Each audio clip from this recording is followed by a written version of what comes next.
What's good with everybody? Welcome back to another episode of the Gifted Hoops podcast. Appreciate all the support that we've been getting. I try to stay consistent with these drops during this off season, and we're here today for what I believe to be episode 23. I messed these up. It's a running gag so far on this podcast, but what I believe to be episode 23. Make sure to tap in on Apple Podcasts, Spotify, and also the YouTube video version. We get to see our lovely faces. But on today's episode, we are covering the New York Knicks, and I'm joined here by a passionate, and when I say passionate, y'all, I mean passionate, Knicks fan. Some would say Knicks survivor. Sean, feel free to introduce yourself to the people, man. My name is Sean for W. This was my Father's Day. For those who are watching, is this video only, or is this audio only, or is there be video as well? Both. Okay. Both. For those who are not watching, I'm holding up my Father's Day present. It is a picture. Is a picture of myself and my 7-year-old son Zach with an H, both wearing RJ Barrett jerseys at a game in Philly that we lost by like points. That is how much of a Knicks fan that I am. We'll start there. Gifted, I'm glad to be a part of this show. I'm glad to be a guest on the show. I am looking forward to discussing all with you. Yeah, I'm hype about this episode a lot because Sean is one of the first creators that I knew coming up on the Twitter sphere of things, and we've talked about basketball for a long time, and now his team is back in position. But with you, Sean, to start off this episode, I do want to start with your feelings on the Knicks last year in 2022 and their offseason. What were your initial thoughts after the playoffs for the Knicks last year? So last year, as in the season, not last year, the season just ended, but the season previous? Yes. Okay, so that was the, okay, so, I didn't even give a plug. So I'm a part of Knicks Film School, which is the #1 Knicks podcast on whatever platform it is. And we always just talk about what the vibes are. And the 2021 and 2022 season, the vibes were shitty. They were terrible. Going from 41-31, which extrapolates over a 82 game season, to a 47-48 win pace, to 37-45, culminating with our star player, our All-NBA guy, and our All-Star for the year before, giving the fans a thumbs down, which he then clarified in the post-game press conference to mean, he said it meant that he was telling the fans to, and I quote, "shut the fuck up." It wasn't good. It was, it was a lot of Evan Fournier, Kemba Walker and his cooked knee, a lot of, I think there was a lot of Nerlens Noel. There's a lot of Alec Burks, Point Burks. It was we won one game in February of 2022. The Knicks lost 17 of 20 at one point, including blowing multiple 20-point leads, including blowing a 28-point lead at home to the Brooklyn Nets, who did not have Kyrie Irving or Kevin Durant or James Harden, getting killed, getting spammed by Cam Thomas, LaMarcus Aldridge, pick and rolls to death. So that season could not have ended any faster. And I think that there was a feeling of the fan base, and the fan base is divided. Some people think we're going the right direction. Some people think that we're stuck and we'll never win anything. But there was a feeling, there was a collective feeling of, whatever this is, we can't do this again. So that, like, the 2022s, and it has so much promise. And remember game 1, beat the Celtics double overtime, everyone wild on 7th Avenue, and then it just, I don't even know the point of the season when it went downhill, but it got real ugly real quick. Yeah, I vividly remember the conversation around the Knicks, because after they made the playoffs, they were like good. The all-star year that we saw from Randall, there was a lot of like noise around this team, and it felt like the season up and down was just weird because the bench production versus Randall being on the court, a lot of times just like they have a really deep team, really good pluses, and they just weren't given the opportunity to really like play all too much by Tom. And I remember like the Knicks fan base being divided for sure, because I think in one of your spaces, I forget if it was either live from the Mecca or the day after, but I remember people clamoring for Ben Simmons. Like they wanted to have Ben Simmons to be on this roster. And I'm like, that's not going to help exactly where you guys want to go. But you guys did not end the season well, but it ended. Right. So there was some clarity to that, and you guys had a chance to retool. And to me, like, you finally answered the question of who's the point guard generating offense. It's certainly not going to be Evan Fournier, who racked up many DNPs in 2023, of course. But getting Jalen Brunson to me was a phenomenal move. From your perspective, after the playoffs and you entered the offseason, how impactful was the Jalen Brunson signing, and did you like it initially? How did you feel about it? So it's funny you bring up about, you know, people getting play and us being a deep team, but not really taking advantage of it. I think, all right, first of all, I'm gonna say this. There are people in the Knicks fan base, and there are people in every single fan base who will always lust after players on other teams, and they don't watch them, they don't follow them. All they know is this player is putting up numbers on another team. Yes. So, yes, while there are people in our fan base that wanted Ben Simmons, they're few and far between. With that being said, the biggest takeaway from last year was like from that season was, all right, we stink. Let's give these kids a chance. Tom Thibodeau, who wants to win every game, and I've always said it's not that Tom Thibodeau wants to win, he wants to not lose, and he always go off the people who gave him the best chance to win. Even though he kept running, even though we had Emmanuel Quickly, it was like, hey, let's just give him a run out. But no, we're going to continue to start a player who finished the season shooting better from 3 than from 2. Which, that Alec Burks, which, if you know who Tom Thibodeau is and how Tom Thibodeau is somebody who his point guards have to put pressure on the rim. That's what he wants. You kept running out a guy who shot better from 3 than from 2. No disrespect to Alec Burks. We love Alec Burks. The Knicks, we all love Alec Burks. We are smart. We are smart to realize that he's put in a terrible position. With that being said, Jalen Brunson coming to the Knicks was the worst kept secret in the NBA. And I said to myself, I think that, listen, it's funny because when he basically helped, when he was the catalyst of the Mavericks beating the Jazz in the first round of the playoffs when Luka missed 2 or 3 games, and helped get them to the Western Conference Finals, is like, yo, this dude might be on the come up. This dude might be him. This dude might be a star. He might. As soon as he got linked to the Knicks, he was too short. He's not athletic. It's going to be an overpay. The Knicks are desperate. And I'm like, wait a minute. So is it Uchi Wally or is it one Mike? I was always you love saying that phrase, by the way. Listen, when you gotta when you catch these flip floppers, you gotta let them know that I see you. I see you.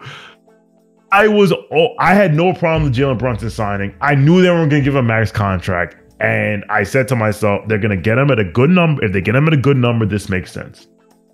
And they got him at a good number. And there are people outside the fan base as well as inside the fan base who pushed back on it. They said you gave him he's not even an all-star. He made $100 million. There's one Knicks fan whose name I will not mention, but he was going ape shit. And I said, his salary is in line. Like, his salary was market rate, because I think at the time he would have been like the 13th or 4th. He was like between 13 and 15 in terms of point guard salary rank. So like, it's fine. It's like everyone above him, everyone who got paid more than him, you can make the case that they're better. Or if it's like, for example, like a De'Aaron Fox, it's like, well, they would like Sacramento was never gonna let De'Aaron Fox go, so he's gonna get a max.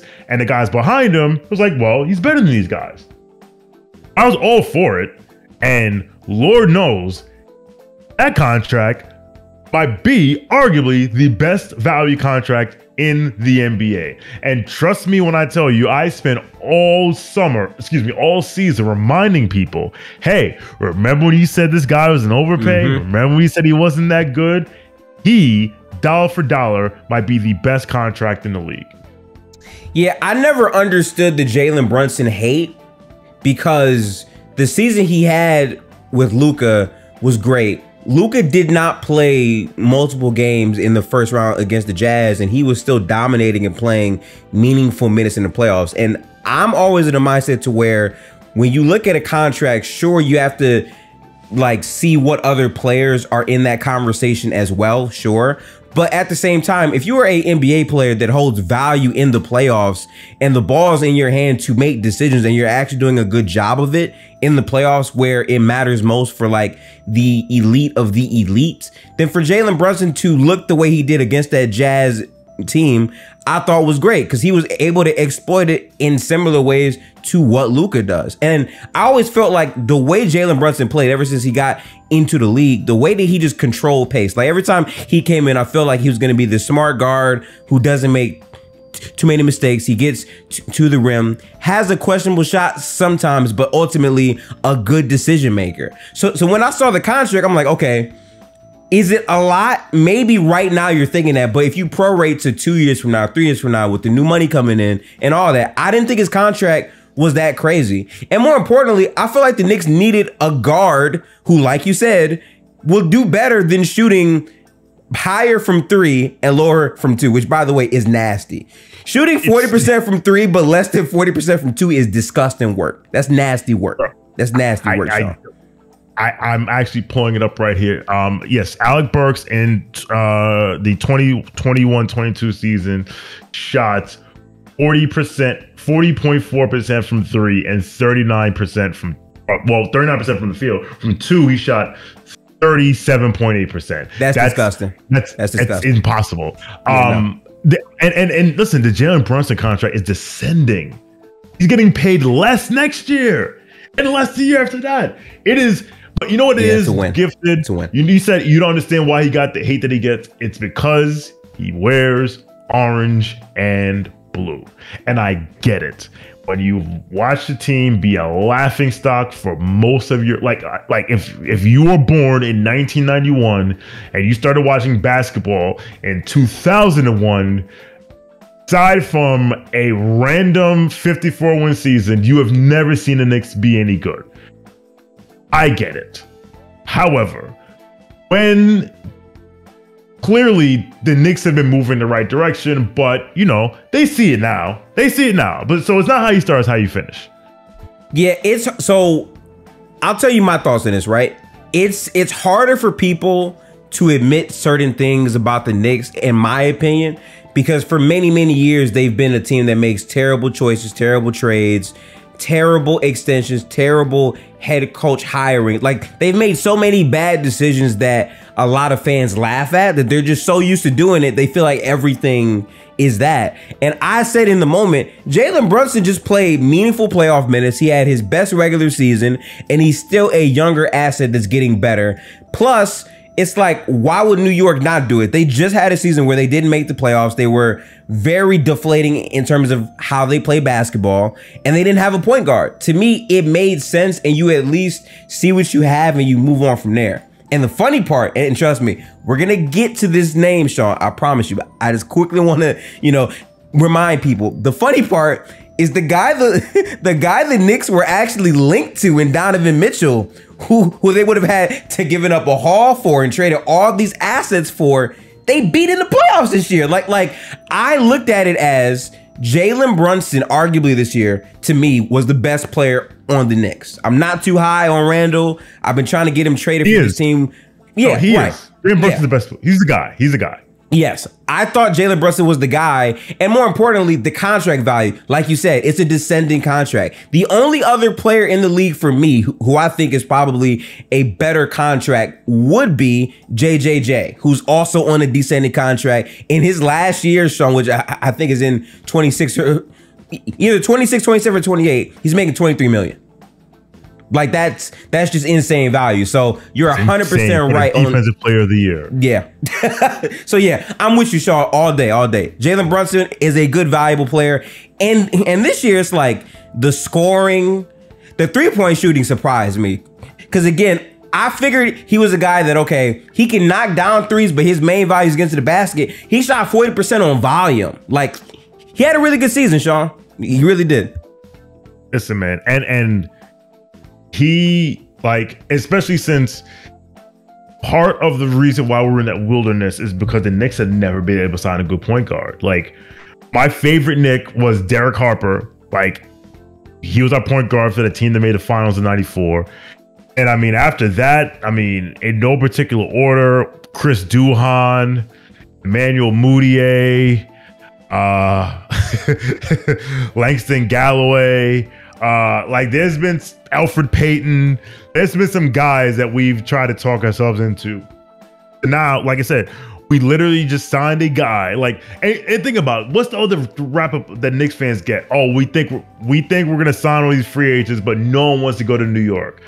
And this guy walked away from the Western Conference finalists to the Knicks free. For free. That should let you know we're on to something. I mean, to be fair, I will be remiss if I didn't say this, but to be fair, Brunson did have family ties to the Knicks. You know what I'm saying? Like, family yes, there, kid. But at the same time, you got him. You got him. You found a way to get him, and that's what matters. I give you that. Hey, listen, if it was at any time, you're not, like, I know you are saying it as a point of information. There are people who say that, like, they'll be like the disparagers, we called it the narrative men on Knicks Twitter.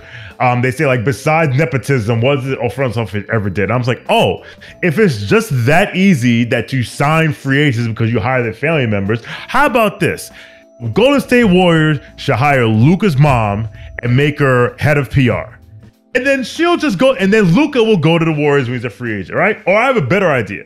Let's hire Giannis's dad and make him head of security. And then he'll just, it's simply, it's that easy, right? Or if they would just hire a relative of a superstar or a star player and you'll get them, right? Yeah, please get out of here.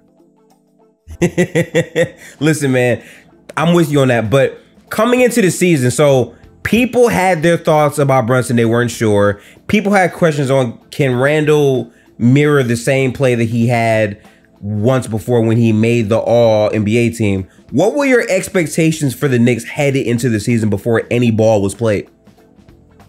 I'm actually trying to pull up my predictions from last year, but funny thing is, I had the Knicks as a playing team. And I said, okay, we had Julius works better when there's someone that can put him in positions to succeed. And Julius, basically, for 2 years in a row, had to do everything by himself. He had to be the scorer, offensively. He had to be the scorer. He had to be the facilitator. He had to do everything.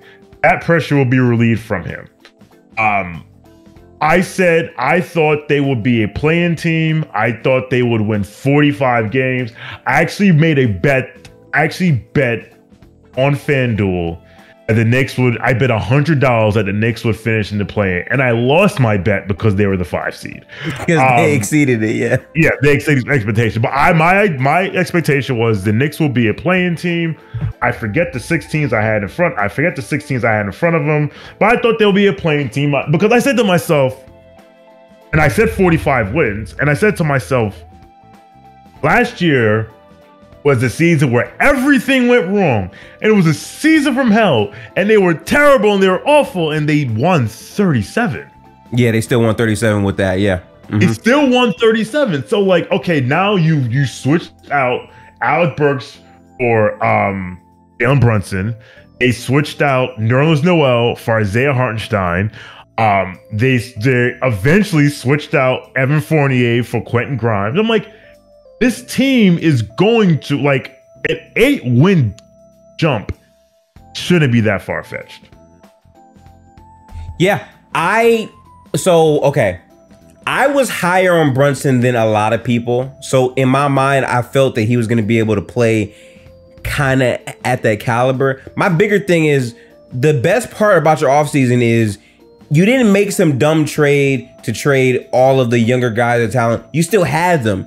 And in my mind, like the pluses that we saw from those units being out there, I'm like, okay, so there's more development for these guys. Tom might begin to trust more of these guys into a brand new season. They have the potential to make the playoffs. I don't think I had them out of the playoffs, but the season they had, I mean, they exceeded those expectations. I will say, and this is like a slight tidbit, I was really hoping to see more from RJ Barrett this season.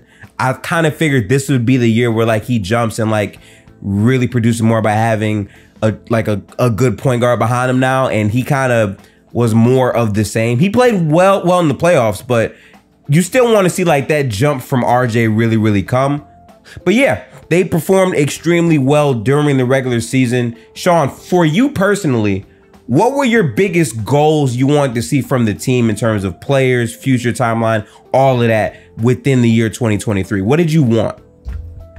Oh, it's funny you bring up RJ Barrett because a lot of us in the fan base, are very high on Barrett, especially, you know, he got paid, even though everyone knows that he was one unprotected pick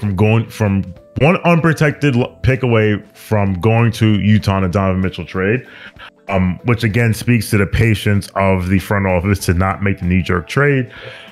Did expect a lot. We thought he was going to take the leap. He started off kind of, and then he just started off very slowly. But we expected him to like take the leap. We expected Mitchell Robinson also got paid this year in that offseason. So we're like, okay, you need to stay healthy. You need to be a force. You need to be an anchor. If you're gonna play, you know, Tom Thibodeau, 48 minutes of rim protection. So you got to be able to rim protect, rebound, what have you. One of the expectations I had from that season, I obviously wanted to see more from the kids. In that previous season, so there was a game where, because now it's like April and he's still not playing the kids enough. He's still playing Obi Toppin 12 minutes a game and not playing and still starting Alec Burks. And there was a game in Miami in early April where the Knicks. I remember that game, baby. It went down like 18-20, and in the fourth quarter he put the kids in here, and it was Obi and Deuce McBride and Emmanuel Quickly. I think RJ was playing, but it was the kids, and they came back, they won the game. And that was against a Miami team that was trying to win. Like they were the 1 seed that year. And of course, all of Knicks Nation were like, just play the kids. So we wanted to see more. We wanted to see more minutes or tick the kids this past season. And honestly, when it comes to Julius Randle, we're like, all right, just don't be. I expected him to be better because like he can't be any worse than he was last year. Did not expect all NBA, but I was like, just be better. Just get back to some semblance of what you were in 2021. But then again, you don't have to be that because again, we have Jalen Brunson. You don't have to do everything. But that was my expectation for a team that I've said to myself will win around 45 games and would be a 6 seed, because I think the teams I had in front of them were Boston, Brooklyn, Milwaukee, Toronto, good God almighty. But I said there were going to be 6 teams in front of them, and Cleveland I had in front of them, and finish seventh, win the play-in, and then we'll go from there. I got to relook at my predictions, but I promise you, Sean, I had Brooklyn in the play-in because I didn't like the KD stuff and the Kyrie stuff, and I'm like, Nash is still on this team. Like, I don't know how it's gonna go. They might blow this up by the deadline, and that's what happened. Like, they were able to do that. But for me coming in, bro, and I'll say this, Julius Randle is a very weird player to talk about, because there's some people who are gonna think he's one of the best shot makers ever all time. And there's other people who are going to think he's really, really bad. Like he's a terrible player, should not be in the league. Where I'm at with it is Julius Randle, when hot, can make like the toughest, like fuck you 3-pointer shot contest shots ever. But when he's not hot, he's still taking those shots. And it's kind of like, I don't know the value of that in terms of trying to win a title. what I hope for coming in is, okay, Brunson is there to organize the offense more. So maybe this takes more pressure off of him offensively. So Randle can like lock in more defensively and be more of a high impact player on that end. Didn't quite happen.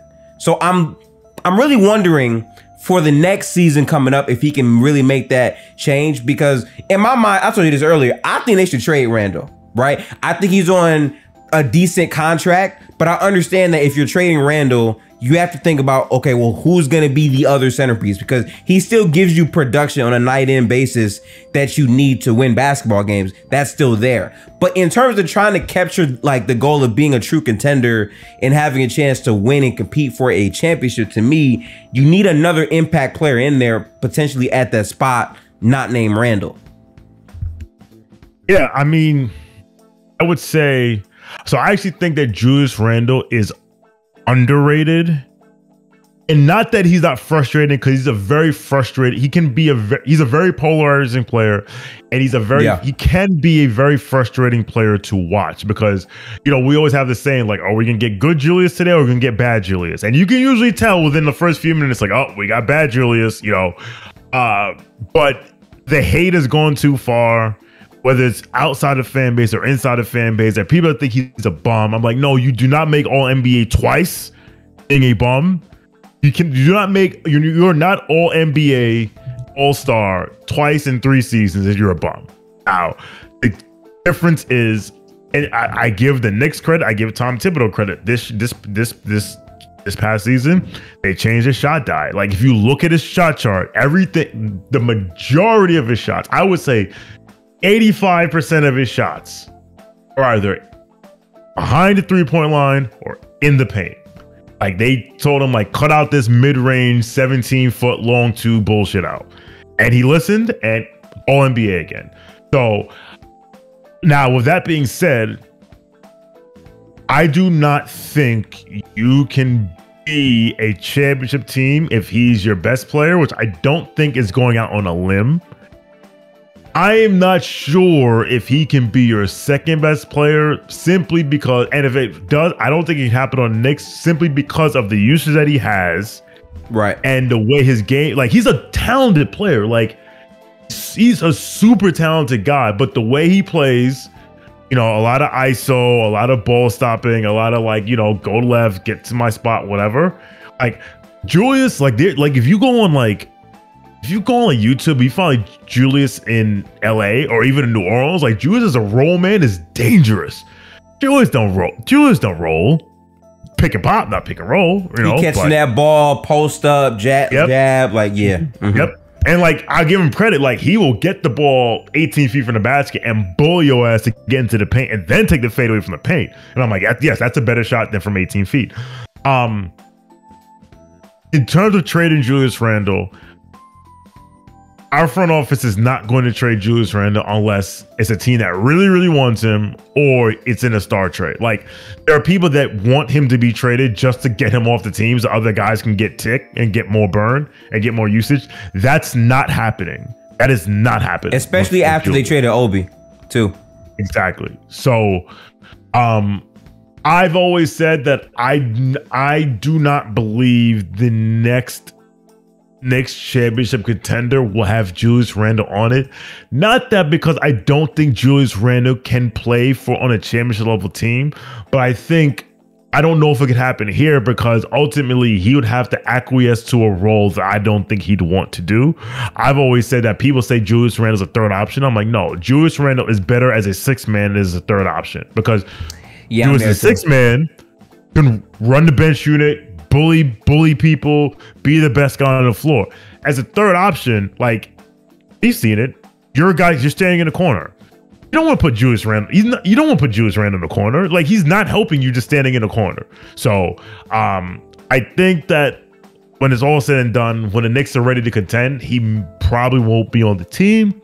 But that doesn't necessarily mean that he is this bum who can't play, who shouldn't play, who's overpaid. Like, no, Julius Randle, I'm going to say this. Julius Randle is one of the 30 best players in the NBA. And I see all these stupid ass lists talking about they rank him between 44th and 55th.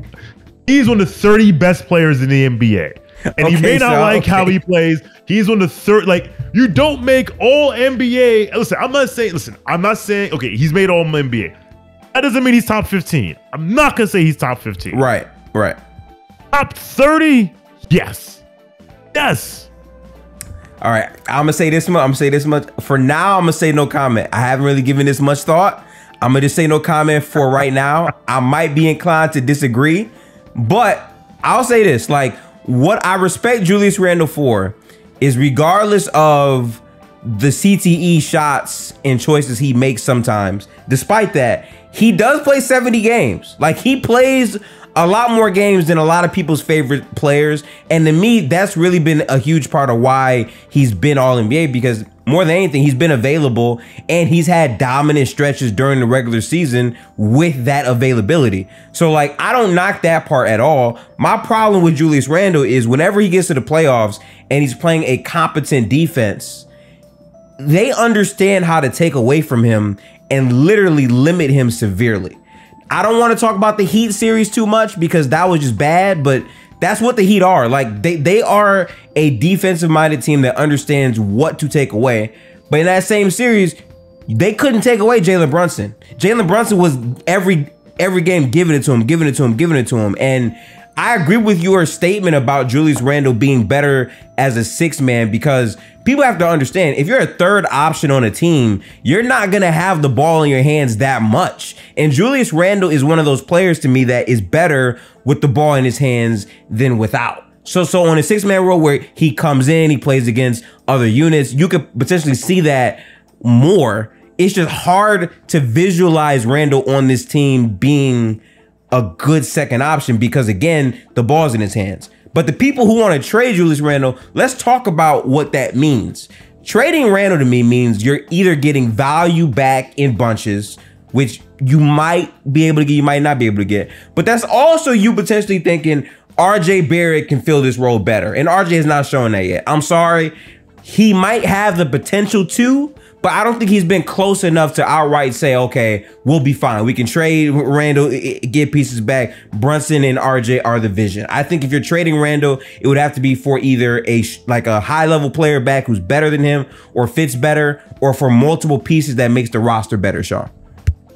So I'll tackle the playoff Julius thing first. I actually give Julius more grace for his playoff failures or perceived failures.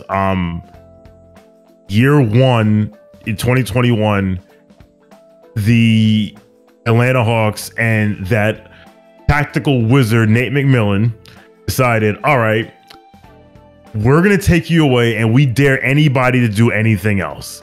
And nobody could do anything else. Poof. And then this year, listen, if we're gonna act like someone who ankle is so severely messed up that he got arthroscopic knee surgery after the playoffs, we're gonna act like that doesn't matter. I don't know what to tell you. I think at that point, not you Gifted, but you out there have an agenda. At the same time, it is what it is. But I actually think the reason why I'll give him more grace is that I'm gonna give a big shout out to my man XJ from Knicks Film School, my Casual Friday cohort, who he called this in March. He was like, this offense is fake. In the sense that this offense is based on, I know what he means. It's ISO heavy and offensive rebounds, and that's the offense, and that's it. And now this is, and against it. Listen, you didn't want to bring up Miami. Like, listen, we didn't shoot well against Cleveland, but we got every offensive rebound. We out physical them. We out tough them. We beat them up. Sean, real quick. I just want you to be quiet. Everyone who's listening to the podcast, do you hear that sound? That's the sound of Mitchell Robinson getting another offensive rebound on Jared Allen. That's it. Like, every time he was just dogging Jared Allen, Evan Mobley, every time rebound. They were getting beat up, man. They were getting beat up in that series. Yeah, but we didn't shoot well against Cleveland. But we defense, offensive rebounds, whatever. And then we got to Miami, and we didn't shoot well against Miami, partially because Eric Spoelstra was like, I don't think none of y'all can shoot. I'm gonna run this zone. I'm gonna have, oh, you're putting Josh Hart in the corner? Cool. I'm gonna have Max Strus guarding him, but he's gonna have 1 foot in the paint. So now this is 2 postseasons in a row where the offense, which Regular season, fine. The Knicks, the 2022-23 New York Knicks had this, I believe, the 7th best offensive rating in the history of the sport. Yeah, it was. However, yeah, 2 weeks now, you get to the playoffs and it just bogs down. And shout out to XJ, he called it fake offense. Like, it's heavily dependent on offense rebounds, what have you. Now, in regards to RJ Barrett, if you trade Julius Randle, can RJ Barrett step up? The lineup data says that Julius Randle and RJ Barrett do not fit well together. They don't. And like, if you look at plus minuses of Julius, of like all the other starters, all the guys, like him and RJ have a terrible plus minus, a terrible offensive rating together. But they've also played together all the time. So, listen, I've said this: you will never see RJ Barrett to reach his full potential as long as he plays with Julius Randle. Period. End of story. That doesn't mean if you trade Randle, RJ is going to become freaking SGA or, you know, whoever. But those two don't fit together. It is clear as day. And since one of them has the ball more than the other is going to have to play differently. Now, we saw RJ embrace his role in the playoffs, and that's good. Hopefully we see more of that. And maybe RJ felt like he had to impress people and show people he's a star, but those two don't fit well together. Yeah, I would 100% agree with that. I feel like they kind of occupy the same part of the floor, and they're also like similar positions. Like, it's just hard. I think what I want to see better from RJ is to get back to being a great catch and shoot shooter, because he had that 1 year. Now, granted, people call that year fake, no fans or whatever, but I do think if RJ can get back to being a more consistent catch and shoot guy, it would be better. But the problem with that is, like, the level you have to get to has to be to where teams do not want you to shoot threes, right? Teams are fine if Randle or RJ shoot threes, and that kind of hurts the entire spacing of the team as a whole. So I get the idea of like trading Randle, because now like you're working around like a new system where Jalen Brunson is the offensive focus, which I like, but the entire roster has to make sense. And Randle, for all his flaws, I'm telling you, when he goes into like, you know, fuck you, I'm Julius Randle, I'm gonna make this tough fadeaway shot mode, he's making everything. But the variance of that, it has been the problem for the Knicks in my mind. So coming into 2024, I'm not entirely sure of what the team is gonna look like. I do think losing Obi made sense for the Knicks because he wasn't getting real tick anyway. And I hated it because I think he can be a solid enough player, but he wasn't going to get much time on this Knicks team for real anyway.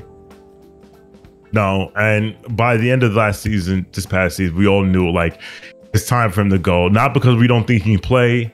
I mean, yes, he does have his faults. He's not a good rebounder. He would leak out all the time and get a lot of offensive rebounds, would drive tips crazy. But he was in this system making, and he should be a better 3-point shooter. But in that system, the system was never suited to his strengths. And I always make the comparison. If you want to crush the Knicks front office for something, it's the Knicks had 2 consecutive lottery picks. They picked 3rd in 2019 and 8th in 2020, and usually, when you have 2 consecutive lottery picks, usually build the team around those 2 guys. You say, okay, we got this guy, we got this guy. Let's see what we're going to do. And the Knicks said, no, you have to fit what we are trying to do and try to get them to fit into it. Now, they're winning, so it's fine. Now, and again, you took someone 8th and you trade him for a 2nd round pick and some cap space. That's a failure. But at the same time, like I said, they're winnings, but it works. But RJ, like, we took him 3rd, and then we assigned 4 power forwards to block him and take it. And not that he, like I said, not that he would have been freaking Ja Morant if he just had the ball the entire time, right? But it was just like, there's always been these obstacles put in front of the kid. And listen, maybe the kid isn't good enough to overcome all of them, but that doesn't mean, oh, because he's not Zion. Well, Zion don't play. But just because he's not Ja Morant doesn't mean that he stinks or he was a wasted draft pick. But, you know, you have to put your people in a position to succeed. Yeah, I just think for this Knicks team, it's tough because while they're a defensive minded team first, which I do like bringing back Josh Hart. Trading for Josh Hart to me was big because he's always been one of my favorite players in the NBA. Plays his role, plays extremely hard, rebounds the basketball. A lot of guards do not rebound the basketball, and he can bang with like the best of them. You would hope Josh Hart's shooting comes back. It's just going to be a lot of lineups for the Knicks where their core players are not the best shooters, and the gravity on the floor gets bended dramatically because of that. I mean, playing with RJ Barrett, Julius Randle, and Mitchell Robinson, 3 of those guys on the floor at the same time, it becomes very difficult to really make high quality offense, especially when you just have Julius Randle and Brunson ISOing, which was impressive because I'm like, damn, they have like a top 5 offense in this stretch right now, and they're ISOing and they're making it work. Like, I was very impressed by that, but long-term success, I don't think will be found with that. Yeah. So if you follow me on Twitter, I'm calling it Twitter. I'm not calling it X. I'm not calling it X either. Yeah. At Sean with a W underscore. That's literally SHAWN with a W underscore.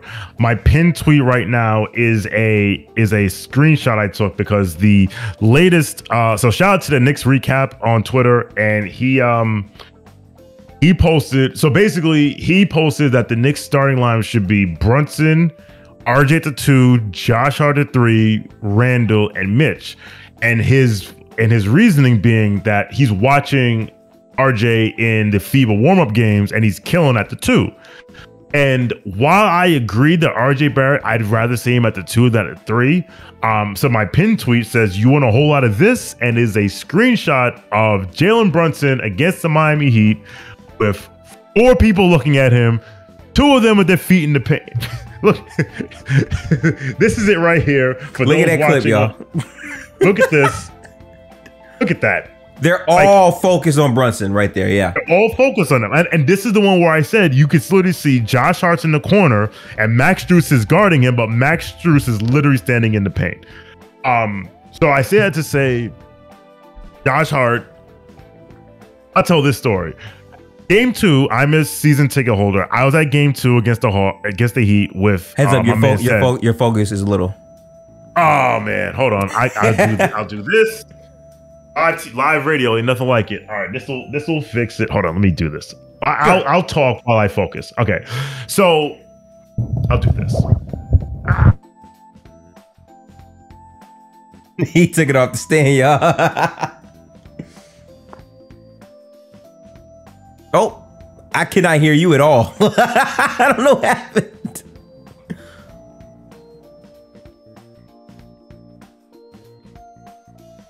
It's fine. I can't hear you, but it's fine. I'll be able to cut all this out anyway while you basically figure this stuff out. So it's cool. I can't hear you right now, though. You hear me now? Yes. Okay, good. Yes. All right. Well, what we're going to do is, all right. Why is the focus? That's when I move. How did it? Oh, good. It's back now. Okay, there we go. Okay. All right, we had some technical difficulties on my end, but you know, Gifted probably did an amazing job cleaning up in post. But, I definitely did. So what was I saying? What was the story I was giving? Oh yeah, so game two, Knicks Heat. I am noticing that Josh Hart is wide open and pump faking against air, and pump faking and driving into a crowded paint. And I say to myself, this isn't a Josh Hart series. Now, Josh Hart is a very polarizing player because people love Josh Hart because he's grit, tenacity, all the things that you said. But I'm like, and he showed up and he shot 51% from 3 as a Knick, and which we all knew wasn't sustainable.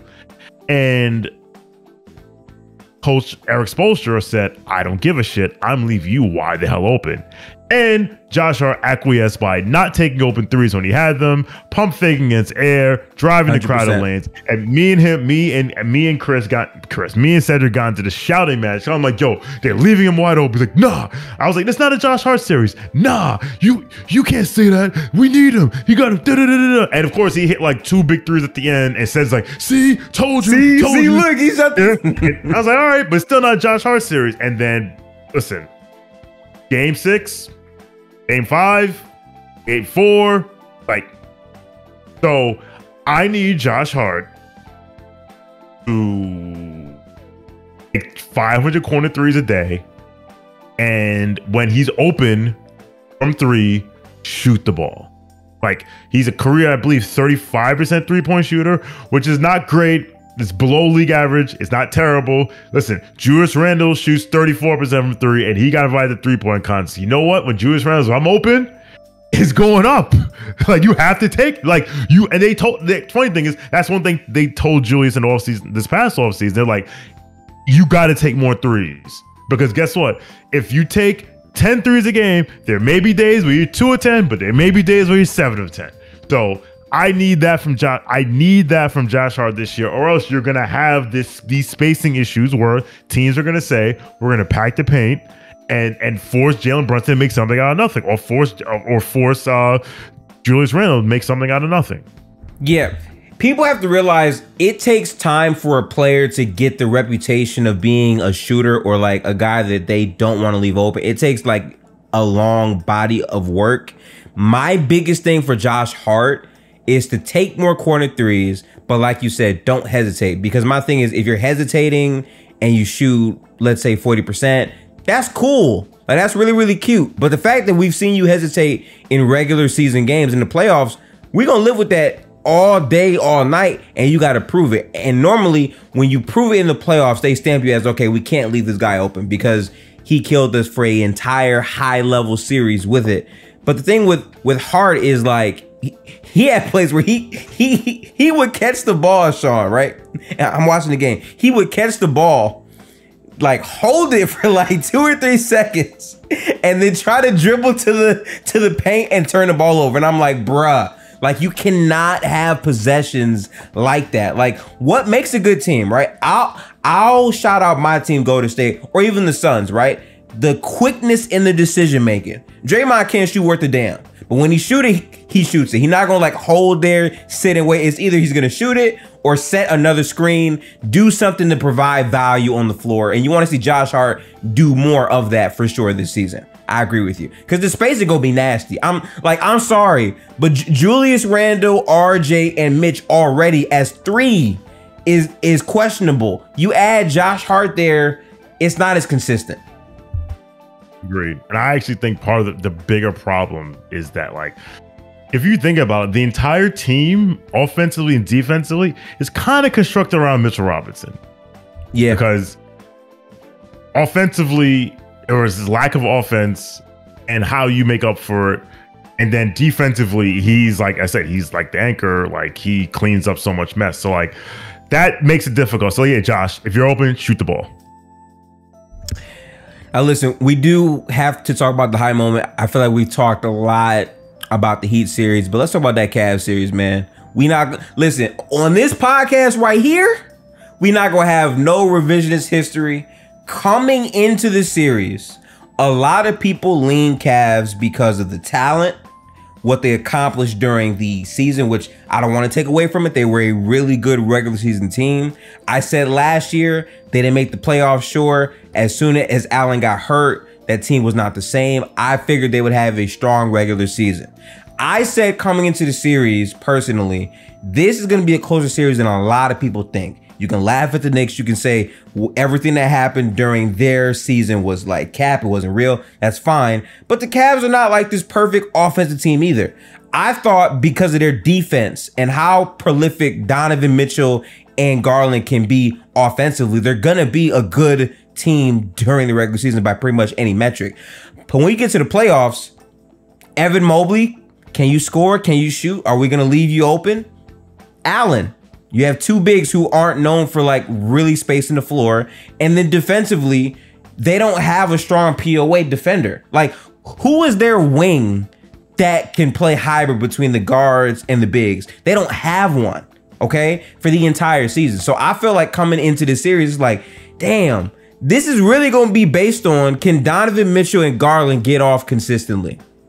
And they weren't able to do that. Y'all beat them in 5. And again, a lot of people had it going 6, had it going maybe 7 games. The Knicks just were the most physical team and just shredded that team entirely. What were your thoughts coming into that series, Sean? So I want to give a shout out to my other partner in crime on Casual Fridays on Knicks Film School Podcast, Mensa, because he said Knicks in 5 off the rip. And we were like, you're bugging. I said Knicks in 6. The reason why I said Knicks in 6 was I said, okay, you know how I do. I say the team with the best player in the series wins the series, the team with the best player always wins the series, unless that player gets outplayed by someone else. An example I always give is the 2011 NBA Finals. LeBron is the best player in the series, but guess what? He got outplayed by Dirk Nowitzki. Right. Well, Dirk was the best player in the series, they won. So I said to myself, so everyone who said that, well, they have the best player in the series in Donovan Mitchell, I'm like, well, we have a guy that can outplay Donovan Mitchell in Jalen Brunson. And I know this because I've seen him outplay Donovan Mitchell in a playoff series. That's number one. Number two, I knew. So you had mentioned that they didn't have that really good wing defender, that guy that can switch between the 2 and the 3. They kind of do have that guy in Isaac Okoro. However, I knew, not that Isaac Okoro was like shut down, whatever, but like, however, I knew that, and I knew this from the middle of like, when it looked like it was going to be 4 or 5 Knicks Cavs, I said, we're going to leave him wide ass open every time. Yes, that's the issue. If he don't hit shots, they're in trouble. And the other thing is, because of what you said about Jared Allen, that series forced Evan Mobley to be a better offensive player than he may have been ready to have been. So between those two, and listen, JB Bickerstaff gave up on him after game 1. After game 1, he's like, yank. So once that happened, I felt confident about the series. But I thought we could win the series because I thought we could have the better player. Donovan, like I said, we have a guy that can outplay Donovan Mitchell. And you had better players overall too. Yeah, and you know, people want to crown Evan Mobley as the next Kevin Garnett, which I was like, let's relax. You know, he may get there one day, but if he don't get there, then this is gonna be a struggle. And honestly, the Donovan Mitchell trade is a bet that Evan Mobley will take the leap. And listen, maybe it takes the leap this season. I don't know, but I was not surprised. I was surprised we beat him in 5 because usually road teams don't win series in 5 games, but I wasn't surprised that we beat them. And after like game 3, it was evident. I was like, okay, we should win this series. I just want to say, like, we've done a lot of basketball talk. And Sean, you know me, like, I love basketball talk. But let's get to these narratives, man. Donovan Mitchell. Donovan Mitchell, man. This player, which for years, and by the way, you know what? Sean, I was about to lie to the people. I was going to tell the people I'm not a hater. I am a hater. Donovan Mitchell, for multiple years on that Utah Jazz team, right? I was one of the few people who felt, and I still feel this way, I feel like Gobert was the best player on that team. And they kept saying, well, Donovan Mitchell is like this playoff riser. He does like all of these. He balls out at like an extremely high level. But in my mind, it's like the floor for that team was always predicated on defense and what Gobert brought. And I said coming into this series, Donovan Mitchell and or Garland are going to have to perform at a phenomenal offensive level to make up for the lack of spacing present. Because guess what? We've seen teams win with bad spacing, but it's because you have offensive players who can overcome that and shoot the ball well. Donovan Mitchell did not shoot the ball well, y'all, in multiple games against this Knicks team. I remember in the Garden, where he was just like pulling 30 shots, 28 shots, and just not like only making 10, right? Garland had some times in the season where he was outplaying Donovan Mitchell, where he was playmaking and creating a lot of things. But ultimately, in the flow of that team construction, you're relying on Donovan Mitchell to be the regular season guy he was, the guy that dropped nearly a 70-point triple-double in 2023. And he was unable to do that. But on the other end, what was Brunson doing? He was finding his switches. He was getting Donovan small. He was getting Garland small. He was putting his weight into him. He was getting to the paint. He was kicking out for threes, and he was getting to the free throw line. And everything that he did against the Jazz translated when you're playing another team that has a good defensive construction, but has multiple guards that can be picked apart on defense, which ironically is what happened to the Jazz every year they were there. Gobert's a great defender, sure, but we're going to hunt all these other players. Come here, Donovan Mitchell. Come here, Jordan Clarkson. That's exactly what happened again. And it's ironic because a lot of people came into the series saying Donovan is by far going to be the best player in this series. And I'm like, I get what Donovan did during the season, but have we watched Brunson at all this season? He's also been a really good player, and we saw it play out, Sean. How did it feel seeing him underperform to that level, knowing he could have been a Knick and they were trying to push that L on you for not signing him and trading away all your assets? Oh, listen. This year, so many narratives that the narrative men of Knicks Twitter ran with blew up in their faces. One of them, like for example, the Cam Reddish narrative. Cameron didn't get a chance. He just then the third, and then we played them, and then he had like 5 points. The Donovan Mitchell thing, it was like, look, he's a good player. He's not worth. He is either he's not worth what Danny Ainge was asking for, or we are not in a position to make that deal. So like the fact that we beat him is like, I don't care what Stephen A. Smith says. I don't care what people say now. Like that conversation's over. Like, you want to come to our team? All right, you will walk to our team for free. I think a lot of people put a lot of stock in that 2020 playoff series against Denver when he blew a 3-1 lead. Let's talk about it. And listen, I am not one to call everything in the bubble fake or everything in empty gyms fake, because like I was told Julius Randle's season was fake because of empty gyms, and then he did it in front of non-empty gyms. But like that, I feel like that. Well. I feel like the Donovan Mitchell, the fables of Donovan Mitchell stem from the fact that, you know, he won a playoff series against a rookie against Russell Westbrook, who self-destructs every year in the playoffs. Not too much of Russ. And then they had the bubble where, like, listen. And you and Jamal Murray, and I rate Jamal Murray. Jamal Murray is my guy, but they're shooting like 55, 42, from 90, the field. Like 52% from three. I'm like, yo, this cannot. Nah. Donovan Mitchell's a good player. He's a very good player. You have to, like, you brought up the Gobert thing. Like, I always felt the Gobert, he got a bad rap because the problem was that, like, Gobert had to guard the rim and deal with these dudes in pick and roll because they're getting cooked. It's like, okay, I'm gonna call for the switch. And I'm gonna have you. I'm gonna switch to Gobert to you mean right now, and then I have to guard the rim also. So like, I feel as if he's good, but in terms of like being the #1 guy. He's not that guy. And that's another conversation that me and Cedric had. Shout out to Cedric. Like, he believes Donovan could be #1 on a championship team. I never thought he could. So that's why I was like, I'm not making this trade.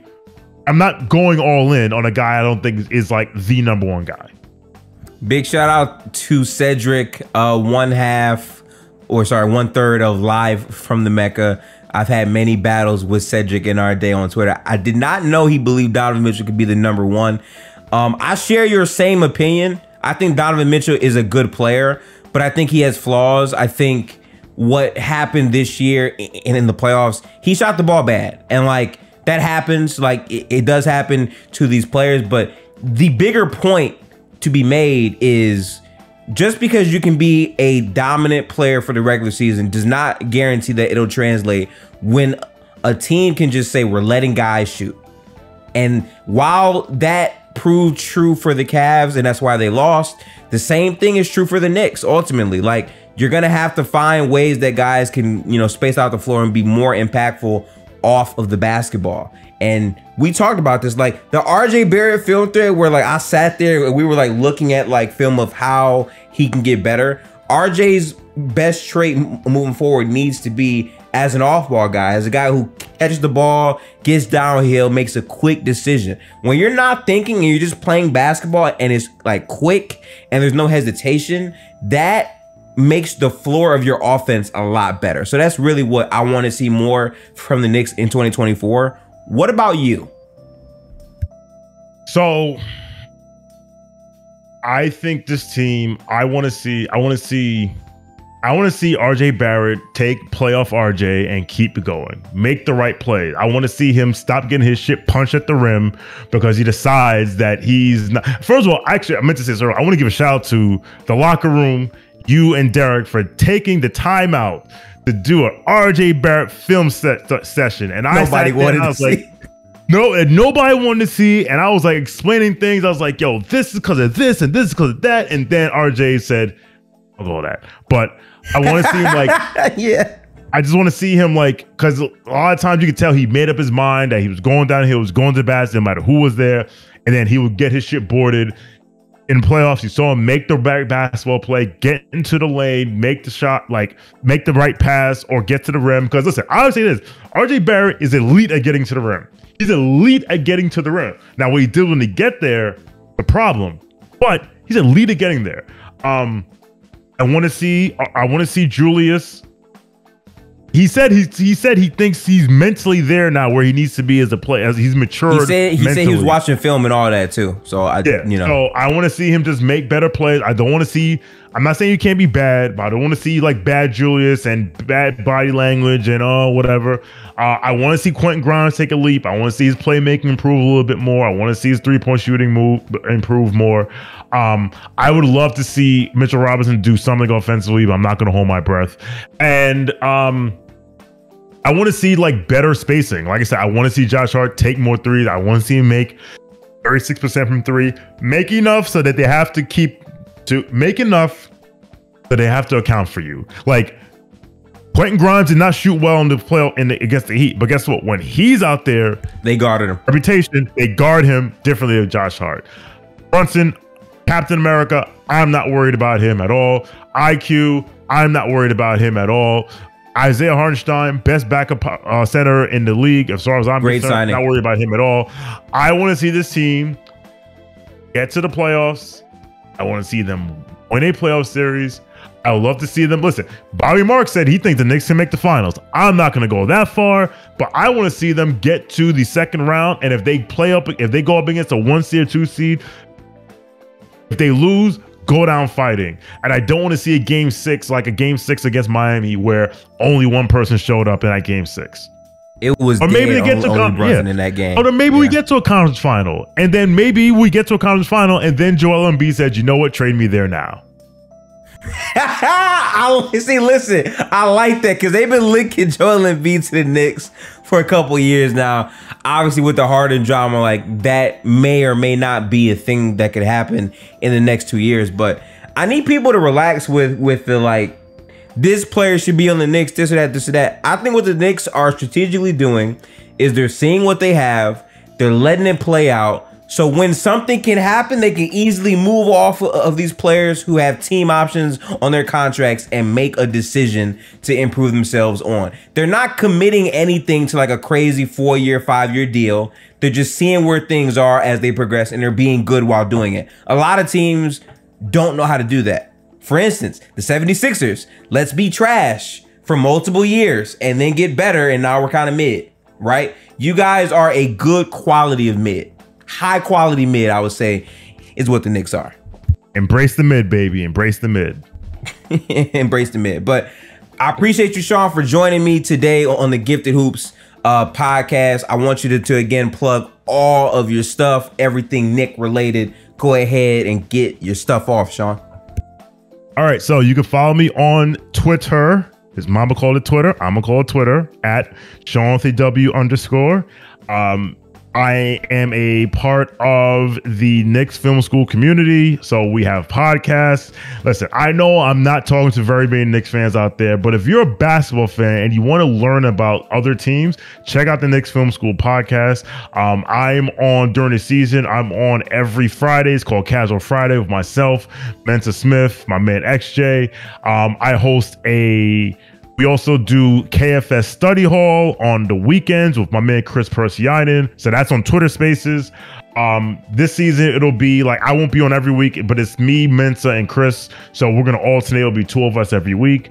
And also Live from the Mecca. That is Live from the Mecca is how I got started in social audio. It came from Clubhouse days. Me, Cedric Shine, Jeff J. We have not done a lot of Live from the Mecca this summer, but it will be back in the year. So you can follow that on Twitter at Live from the Mecca, but take the O out of from, so it's Live FRM the Mecca. And yeah, man, just so follow Knicks Film School at Nick Film School. School is spelled for K, so it's SKOOL. And follow Live from the Mecca. Follow me at Sean with the W. And listen, I'll say 2 things before I gotta get out of here. One, I pride myself on, I'm not that person who just pays attention to the Knicks.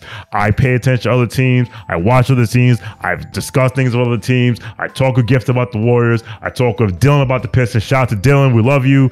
Talk to even Alex's crazy ass, Hawks Fan TV. What's his name? Obviously Chris Barnett. Listen, Chris Barnett, shout out to him. He's the one that's brought all this together. He is the connective tissue that has brought us all together. Follow him at Hoop Spaces and his show on AMP, NBA on AMP. Follow that. And lastly, Gifted, I want to give a shout out to you because you have been grinding, doing this thing for the longest, cutting up video, making edits, making videos. Keep doing your thing. I'm proud of you. Anything you need from me, you let me know. Don't ask me for money yet. But keep doing your thing. You, like I said, the whole locker room crew, you, Dylan, Derek, Heaven Sent. You don't follow me on Twitter, but that's okay. We still could be friends. If she's a Raptors fan and a LeBron fan, we still cool. Who else am I forgetting from the locker room? Like the whole crew, big up all y'all. Appreciate y'all. Thank you for having me, Gifted. I appreciate it. Absolutely. Sean, I appreciate you having on the podcast this time. Again, all of his links and all that will be in the description and comments. And I want to say I appreciate everyone who made it this far, including Sean, through this podcast. We're at 1 hour and 6 minutes on the recording, so I do appreciate that. Make sure to tap into the video version on YouTube, which would be Gifted Hoops, and also on audio platforms on Spotify and Apple Podcasts, Gifted Hoops as well. Make sure to 5-star it on the audio platforms. We're trying to grow more there, but also on the YouTube. I appreciate all the support. We just hit 1.2 thousand subscribers, so I'm on my way up.